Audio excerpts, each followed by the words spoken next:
안녕하세요. 수학 각기둥과 각불 세 번째 시간입니다.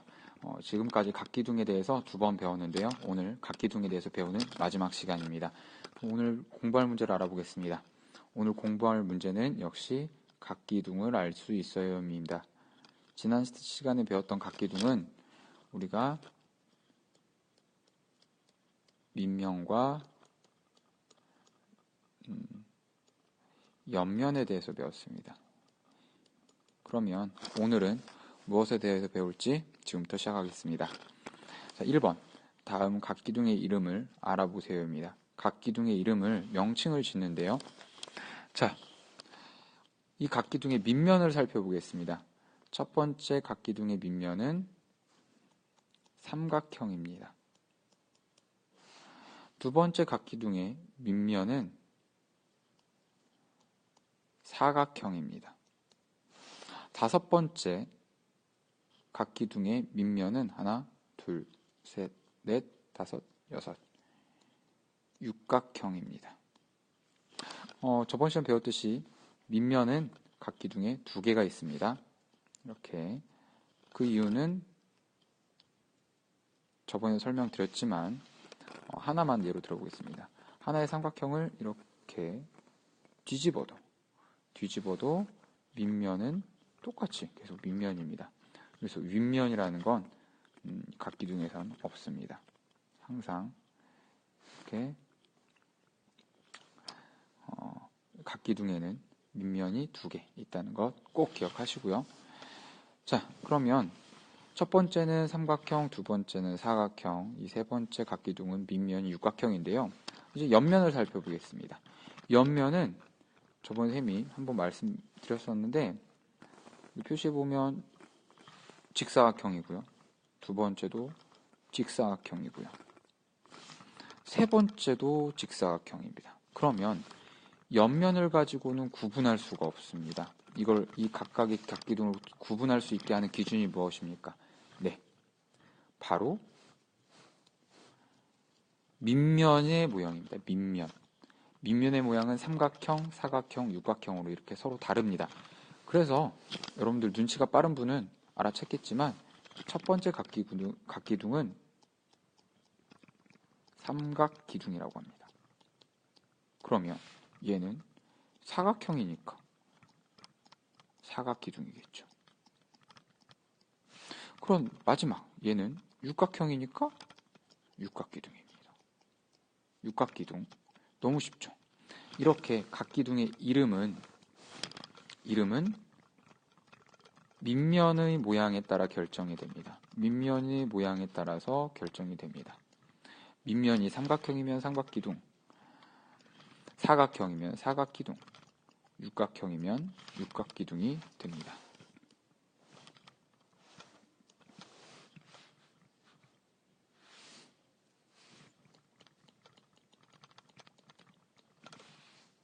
네, 밑면의 모양에 따라서 결정됩니다. 네, 다음으로 넘어가 보겠습니다. 자, 그러면 또 우리가 궁금한 게 있습니다. 교과서에서 이런 문제를 제시하고 있는데요. 그러면 밑면 사이의 거리는 어떻게 재야 할까? 이거 굉장히 쉽습니다. 자, 여기 하나, 둘, 셋, 넷, 다섯. 하나, 둘, 셋, 넷, 다섯. 오각기둥입니다. 오각기둥. 자, 여기 밑면과 또 밑면 사이의 거리를 어떻게 재야 될까? 자, 거리란 이렇게 대각선으로도 잴 수 있다고 생각할 수 있지만 아닙니다. 거리는 항상 거리는 최단 거리여야 합니다. 그러면 뭐가 최단 거리냐? 이것은 바로 수직이어야 됩니다. 수직이어야 됩니다. 그러므로 우리가 이 밑면과 밑면의 사이의 거리의 수직인 건 무엇입니까? 바로 이 옆면을 지나는 이 선이 될 것입니다. 옆면을 지난 선을 좀 더 빨간색으로 확실히 표현해보면 이 선이 이 밑면과 수직입니다. 즉 거리는 밑면과 밑면을 잇는 서로 수직인 선을 재야 됩니다. 이게 바로 거리가 됩니다. 그러면 우리가 도형에서는 거리란 표현을 쓰지 않고요. 어떤 표현을 쓸까요? 거리 대신에 높이라는 표현을 쓰게 됩니다. 높이라는 표현을 쓰게 됩니다. 그러므로 높이는 바로 이 부분이 높이가 됩니다. 다시 칠해 볼게요. 다시 칠하면 이 부분이 높이가 됩니다. 이 부분이 높이가 됩니다. 자, 마지막으로 모서리와 꼭지점을 알아봅시다입니다. 모서리와 꼭지점. 자, 개념이 쉬운데요. 모서리는 면과 면이 만납니다. 면 더하기 면. 자, 어떤 게 면 더하기 면인지 한번 그림으로 살펴보겠습니다. 빨간색으로 옆면을 하나 칠해보겠습니다. 파란색으로 또 그 바로 옆에 있는 면을 칠해보겠습니다. 이 두 개의 면이 만나는 선이 어디 있나요? 이 두 개의 선이 만나는 면을 선생님이 보라색으로 한번 칠해보겠습니다. 바로 이 부분. 이 부분이 서로 만나는 선이 됩니다. 즉, 모서리가 됩니다. 모서리는 그러면 자, 옆으로 넘어가서 하나, 둘, 셋, 넷, 다섯, 여섯, 일곱, 여덟, 아홉, 열, 열하나, 열둘, 열셋, 열넷, 열다섯 개. 이렇게 굉장히 많은 부분이 모서리가 됩니다. 아까 높이라고 했잖아요. 예. 한쪽 이 옆면의 모서리는 바로 높이가 되기도 합니다. 그러면 이번엔 꼭지점에 대해서 알아보겠습니다. 꼭지점은 면과 면이 아니라 이번엔